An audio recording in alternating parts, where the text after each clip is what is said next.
On se retrouve donc pour cette revue de presse de l'économie.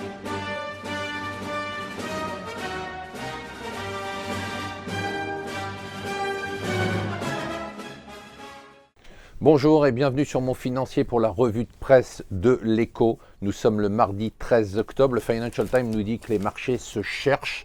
Ce qui a eu très intéressant hier, c'est la publication du rapport de l'OPEP qui a boosté un peu le marché du pétrole. En fait, c'est assez passionnant. C'est une véritable partie d'échec qu'il y a entre l'Arabie Saoudite, les États-Unis et l'Iran. Hier, ce que le rapport de l'OPEP nous dit, c'est que pour l'instant, la partie semble être gagnée pour l'Arabie Saoudite, en tout cas une bataille, pas la guerre, puisque la production américaine est en baisse et en baisse significative et elle continuera à baisser en 2016 parce que la baisse des prix du pétrole a rendu la production américaine de moins en moins rentable, donc créé des difficultés dans le secteur. C'est une incroyable partie d'échec. Le Figaro, lui, revient sur un de ses thèmes préférés. Il faut dire qu'il est important avec la nouvelle loi de finances qui seront les gagnants et les perdants de 2016. Ne vous en faites pas, les perdants, c'est vous.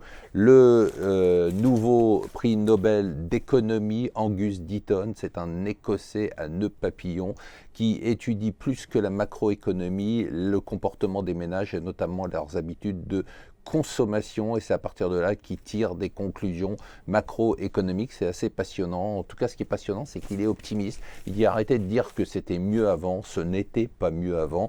Comparez la situation aujourd'hui par rapport à celle d'il y a 20 ans, 50 ans ou 100 ans et vous verrez que notre vie est nettement meilleure que celle de nos ancêtres.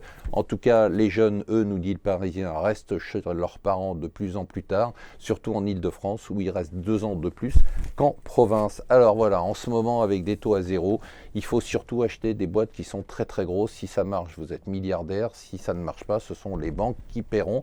Dell, ça a dû se dire la même chose, puisque Dell a décidé de faire une acquisition de 67 milliards en achetant EMC, un des leaders du stockage.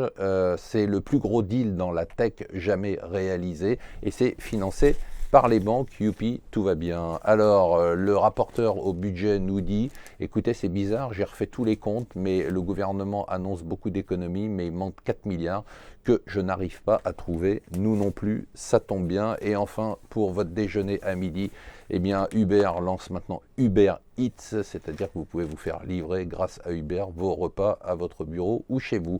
Voilà, restez avec nous sur Mon Financier.